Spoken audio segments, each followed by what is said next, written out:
আমি আমার ফ্যামিলির বড় মেয়ে, আমি আমার লাইফটা এত ভালো ছিল।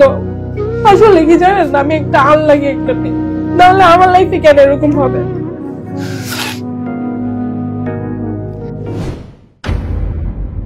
ফেসবুক চালাচ্ছিলাম রাতে, হঠাৎ করে একটা ছেলে আমাকে নক করলো, এত রাত্রে আপনি কেন জাগা? তো আমি একটু রিপ্লাই দিইনি। সকালে লিখছে কেমন আছেন, এই সেই কত কিছু। তার সাথে আমার কথা হইলো, তার প্রোফাইল পিকচার ছিল। হ্যাঁ, প্রোফাইল পিকচারটা দেখে আপনার পছন্দ হয়েছিল? জি, পছন্দ হয়েছিল, একটু ভালো লাগছিল, এজন্য পরে রিপ্লাইটা দিলেন। জি, রিপ্লাই দিছি। এমনিতে তো পছন্দ না হলে রিপ্লাই দেন না। তারপর রিপ্লাই দিলাম, কথা বললাম তার সাথে। একদিন আমাকে বললো যে তোমার আমার পছন্দ হয়, তোমাকে আমার ভালো লাগে। তো হঠাৎ করে একদিন বললো আমি ঢাকায় আসবো, আপনাকে দেখতে আসবো। তো রাত্রে গাড়িতে উঠছে, 10টার দিকে আসছে, দেখলাম, দেখার পর আমার পছন্দ হয়েছে। সামনাসামনি ভালো লাগলো? জি, পছন্দ হয়েছে, সেও আমাকে পছন্দ করছে। তো একটা টাইমে আমাদের মধ্যে একটা সম্পর্ক খুব ভালো চলে আসছে, যেটাকে বলতে পারেন যে তাকে আমি প্রচন্ড ভালোবাসি। তার সাথে আমার সম্পর্কটা খুব ভালো যাচ্ছে। আমি তাকে বললাম যে দেখো, আমাদের সম্পর্কটা আমরা গোপনে রাখি। আমি তো ফ্যামিলির বড় মেয়ে, আমার ভাই বোন আছে, আমার ফ্যামিলি আছে, তাদেরকে দেখতে হয়। এখন আমি সম্পর্কের মধ্যে বিয়েতে যাব না। তো বললো ঠিক আছে, আমি আপনার ফ্যামিলির দায়িত্ব অনেকটা আপনার উপরেই নির্ভর করে। আমার উপরে, জি। তা কি যে বললো যদি বিয়ে না করো আমি মরে যাব, হাত কাটে, এই কাটে সেই কাটে, যেটা আমি পছন্দ করতাম না। আমি বললাম কি যে দেখো, আমার তো ফ্যামিলি দেখতে হবে, আমার একটা সময় হোক, আমি তোমাকে বিয়ে করব। তো বললো যে না, আমি তোমাকে বিয়েই করব। তো আমি বললাম যে ঠিক আছে, তাহলে বিয়ে করলে আসো, তো তাহলে কিন্তু এটা জানাজানি করা যাবে না। তো বললো যে ঠিক আছে। 6 মাস পর আসছে, ফ্যামিলিকে বলে আসছে যে আমি চাকরি করব ঢাকা। আমরা বিয়ে করলাম, আমাদের বিয়ের কাবিন হচ্ছে 3 লাখ। বিয়ে করার পর আমরা তো ওইভাবে রুম নিয়ে থাকি নাই, যেটাকে বলে হোটেলে, যেটা ওটাতে ওইখানে ছিলাম। তো ঠিক 2 দিন পর থেকে ও আমাকে বলতেছে যে তুমি কারোর সাথে কথা বলতে পারবা না। তো আমি বললাম যে এগুলা কি বলে, অফিসে গেলে কারোর সাথে কথা বলতে পারবা না? তো আমি যেখানে চাকরি করি সেখানে সবার সাথে আমার কথা বলতে হবে, নাহলে কি আমার চাকরি থাকবে? সে কি তখন ঢাকায় থাকতো? যে আমার জন্য ঢাকায় আসছে। ঢাকায় থাকতো, কিছু করতো না? না। তো আমি ওরে যতটুকু পারছি হেল্প করছি, টাকা দিয়েও হেল্প করছেন? জি। তো আমি বললাম কি যে বিয়ে করছো তো আমাকে তোমার বাড়িতে নিয়ে যাও, তোমার ফ্যামিলিকে জানাও। তো বললো কি না, আমার এখন সময় হলে আমি বলবো। আমি বললাম, আমি নিজে বললাম যে আমি সময় হলে বলবো, আমার সময় হয়ে গেছে, তুমি বলো। এখন আমি বলবো না, আমার একটা চাকরি করতে হবে। তো আমি বললাম যে চাকরি তো পরেও করতে পারবা, তুমি তোমার বাসায় নিয়ে যাও, তাই না? তোমার বাসায় নিয়ে যাও, তোমার মা বাবার সাথে শুধু থাকবো, আর তো কোনো কিছু না। বলে এখন আমি পারবো না। তো আমার মোবাইলে হঠাৎ করে একটা ফোন আসছিল, তো আমি চিনি না, একটা ছেলে আমাকে ফোন দিছে, বলতেছে কি আপনাকে আমার খুব ভালো লাগে, আপনি কি আমার সাথে মিট করবেন? এই ছেলেটা এইভাবে হোয়াটসঅ্যাপে লেখছে। তো আমি তখন যাই না, আমি তখন ঘুমায় ছিলাম। ও লেখছে কি জন্য, আপনি কি আমার সাথে থাকতে চান, এই সে কত কিছু, যত বাজে ধরনের পেজেন ও আগে লিখছে, আমার হাজবেন্ড আগে লিখছে। আপনার হয়ে সে রিপ্লাই দিচ্ছে, আপনি তখন তার সাথে ছিলেন, সময় কাটাচ্ছিলেন, ওই সময় সে রিপ্লাই দিচ্ছে। একটা মেয়ে যখন একটা ছেলেকে এটা প্রস্তাব দিয়ে, ছেলে কি রাজি হবে না? অবশ্যই রাজি হবে। তো আমারে ওঠার পর আমাকে কি করছে, খারাপ থেকে একটা মারছে, ডাইরেক্ট বললো তুই এইগুলা করস, তুই তো তাহলে একটা খারাপ মেয়ে। তো আমি বললাম না ভাই, মানুষ পছন্দই করতে পারে, কোন জায়গা থেকে নাম্বার নিচ্ছে, আমি তো অনলাইনে কাজ করি, আমার নাম্বার অনেক মানুষের কাছে থাকতে পারে। আমি চুপ করেছিলাম, যাকে এটা আর আমি বাড়াবাড়ি করি নাই। তারপরে হঠাৎ করে ও বাজে বাজে গালিগালাজ করতো, তুমি পজিটিভ, তোমার ফ্যামিলি ভালো না, তুমি ভালো না, সবকিছু ঠিক আছে। যখন আমার ফ্যামিলি নিয়ে গালি দেয় তখন আমার খুব কষ্ট লাগে। দেখেন ভাই, আমি তো কাজ করি, তো আমার ফ্যামিলি চালাইতে হয়। তো আমার ছোট বোন যেটা, ওটার বিয়ে দিছি আমি। এর পুরো খরচ কে করেছে? বিয়ে আমি করছি। পুরো খরচ আপনি দিয়ে তার ছোট বোনের বিয়ে দিয়েছেন? হ্যাঁ। তো আমি তো আমার পেটের যাই, আমার ফ্যামিলির জন্য তো আমার কাজ করতে হয়, এই জন্য আমাকে গালিগালাজ করে। তো আমার ফ্যামিলিকে আবার দেখতে হবে না? একদিন 2 দিন 3 দিন গালিগালাজ শুরু করলো। তো আমি হঠাৎ করে একদিন আমি ওকে একটা গালি দিয়ে ফেলছি। তো আমারে বলতেছে তুমি যে ধরনের বাজে বাজে গালি সব দিত। তো আমি বললাম যে আমি যদি এটাই হই, তাহলে তুমি আমাকে জাইনা নিয়ে আসবে না তোমার লাইফে? আমি কি তোমার লাইফে গেছি? তুমি আমার লাইফে আসছো। তারপরে বললো যে ঠিক আছে, তোমাকে আমি ডিভোর্স দিয়ে দেবো। তো আমি বললাম তুমি কি আমার সাথে এই করার জন্য আসছিলা? তারপর থেকে গায়ে হাত তোলা, আমার ইচ্ছা মতো গায়ে হাত তুলতো, যেটা বলার মতো নাই। আমার একদিন চার্জারের যে এগুলো আছে না, অ্যাডাপ্টারটা, হ্যাঁ, ওইটা দিয়ে খারাপ থেকে আমাকে একটা মারছে মাথার মধ্যে। মানে মানে ভাইসা ভাইসা পড়ছে, ও দাঁড়ায় আছে, ওর ভিতরে কোনো খারাপ কাজ মানে মাথা গেছে, আমার মাথা গেছে। আমি মানে কান্না করতেছি, ও আমার বলে কি যে অভিনয় করার দরকার নাই, এসব তোমার গায়ে এখন থেকে যাবে, তোমার শরীর দিয়ে এখন থেকে এভাবে রক্ত পড়বে, তোমার আমার কি আর ভাল লাগে না, আমার ফ্যামিলি কখনো মানবে না, তোমার সাথে আমার যায় না। তো এখানে আর কি বলার আছে ভাইয়া বলেন? আমি তো শেষ, আমার নিজের শরীরটা আমি কখনো কারোর সাথে কিচ্ছু করিনি, ওর সাথে আমি ফার্স্ট করছি, আমি শেষ না? তা আমার নিজের শরীরটা আমি যখন ওকে দিছি, তা আমি তো সারা জীবনের জন্য থাকার জন্য ওকে দিছি, তাই না? ও যখন আমার যে ভিডিওগুলো করতো, এগুলো দেখার পর থেকে আমি মানে বলবেন না ভাই আমি কি পরিমাণ যে মানে নিজেকে নিজে ঘৃণা করি বলার মতো নাই। ও মানে যখন এগুলো ইন্টিমেট হতো তখন সে ভিডিও করতো সবকিছু, তো আপনি নিষেধ করেন নাই? আসলে আমি তো বললাম না, আমি একটা এমন একটা মেয়ে, আমি মানে কোনো কিছু প্যাচ গুছ নাই আমার ভিতরে, যে সে করতেছে সে তো ছাড়বে না কখনো, মানে যেভাবে বলতে পারে না, আমি এক ধরনের এমন যে বিশ্বাস করি মানুষকে বলার মতো নেই। সম্পর্কটা আস্তে আস্তে নষ্ট হয়ে যায়। ও আমারে ভালোবাসে কোনোদিন, বিয়ের পর থেকে কোনোদিন কোনো কিছু দেয় নাই আমাকে, আমার বার্থডে গেছে যাই হোক গেছে, ও কোনোদিন আমাকে ভালোবাসা আছে না যে একটা গিফট বা কিছু, কোনো কিছু দেয় নাই, একটা ফুলও দেয় না। তো আমি এটার জন্য আশাও করি না। আপনি দিতেন? আমি দিতাম। আমি আশাও করি না যে এগুলো দিলে কি ভালোবাসা হয়ে যায়, ভালোবাসা তো আসে মন থেকে।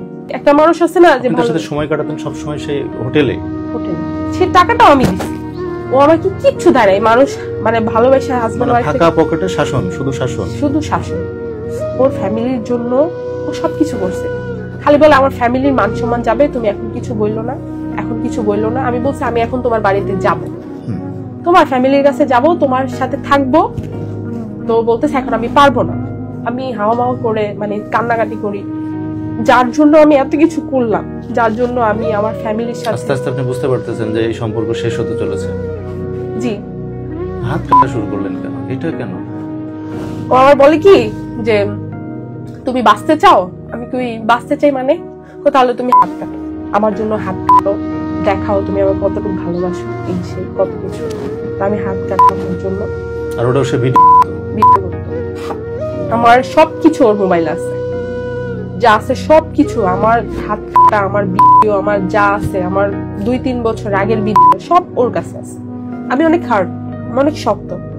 মায়ের খাওয়ার পর আমি কাঁদি নাই, আমার শরীরে দাগ থাকতো কিন্তু আমি কাঁদি নাই। আমাকে মারার পর ও, আমি যখন কাঁদি তখন আমাকে বলে কয় তোমার চোখ দিয়ে পানি কই, মানে কাঁদলে আমার যদি চোখে পানি না দেখতো তাহলে আমি নাকি ওর জন্য কাঁদতাম। তো এক কথা হচ্ছে আমাকে আর ভালোবাসে না, আমাকে আর চায় না। তো আমি ওরে ছাড়া থাকতে পারি না। আমি ওরে অনেক ভালোবাসি এবং এখনো ভালোবাসি। এমনও গেছে ও আমার মধ্যে পাড়া দিয়া রাখতো, এই জায়গায় পাড়া দিয়া দাঁড়ায় থাকতো, বেল্ট খুললেও আমারে মারছে, মানে মারছে তো মারছে, আমার শরীরে পুরো দাগ, ওর ভিতরে একটু কষ্ট লাগে না। আমি বলছি তুমি আমাকে ডিভোর্স দিয়ে দাও, তোমার যদি এত কষ্ট লাগে বা আমার যদি ভালোই না লাগে তুমি আমাকে ডিভোর্স দিয়ে দাও। তো বললো কি যে ঠিক আছে আমার সময় এলে আমি ডিভোর্স দিয়ে দিব, তোরে ইউজ করছে আমি এতদিন, ও নাকি আমাকে ইউজ করছে। হাজবেন্ড বউ মানে হাজবেন্ড ওয়াইফ কি একটা স্ত্রীকে ইউজ করতে পারে? তো বিয়েটা কি ইউজ করার জিনিস?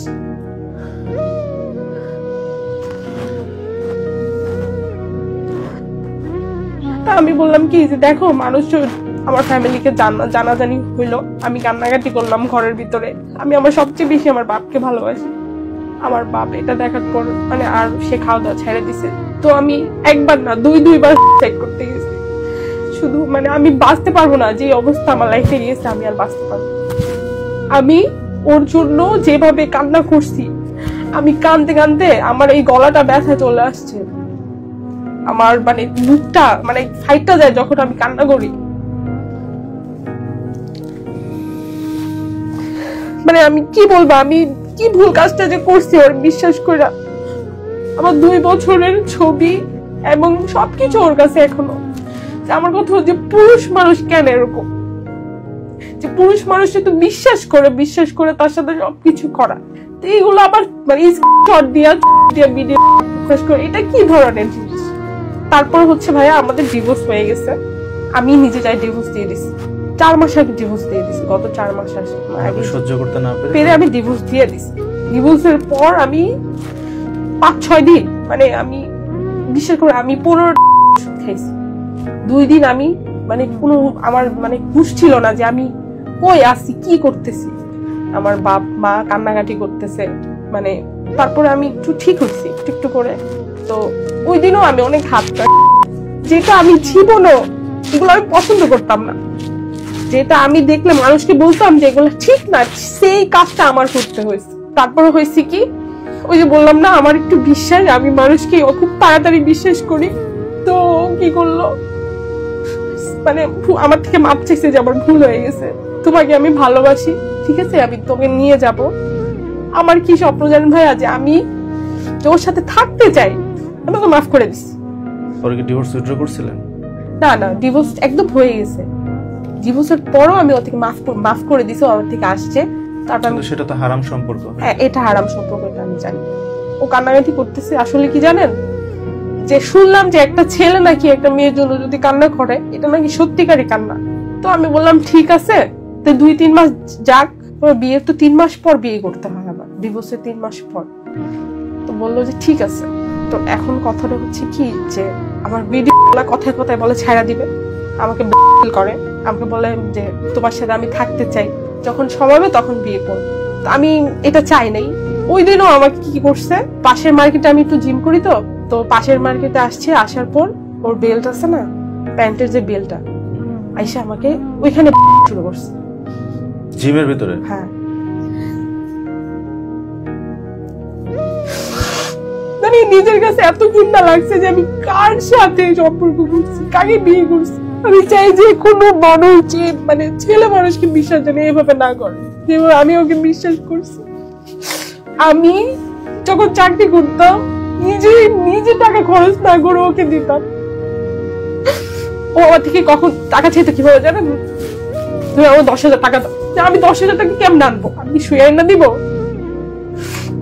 আমি কি শুয়ে টাকা এনে দিব, তাহলে আমার শুইতে হবে, আমি কি শুয়ে এনে দিব, তুমি শো, তাইলে আমার বলে। আমি আমার ফ্যামিলির বড় মেয়ে, আমার লাইফটা এত ভালো ছিল।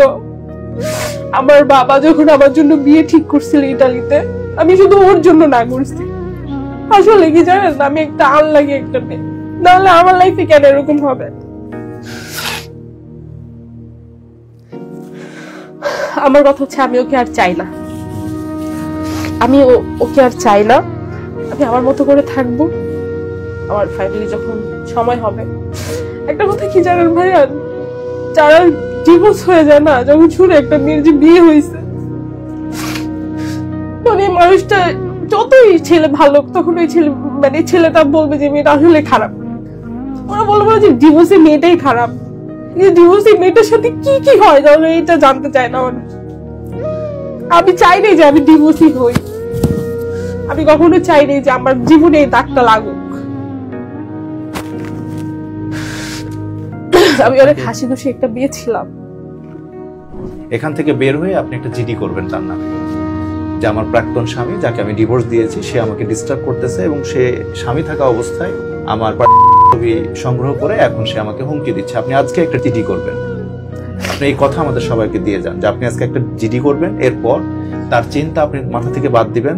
ইভেন আপনি যে কাজগুলো করছেন তার জন্য, এই কান্নাকাটি থেকে শুরু করে সবকিছু, সেগুলো থেকে আপনি নিজেকে বিরত রাখার চেষ্টা করবেন। এটা কি কথা দিতে পারবেন আপনি আমাদেরকে? আমি আর কখনো এগুলো করবো না। আমি বাঁচতে চাই আমার মতো করে, আমার লাইফটা আমি আবার গুছাতে চাই ভালো করে। আমার ফ্যামিলির জন্য আমাকে বাঁচতে হবে, সবসময় ভালো থাকতে চাই, হাসি খুশি থাকতে চাই।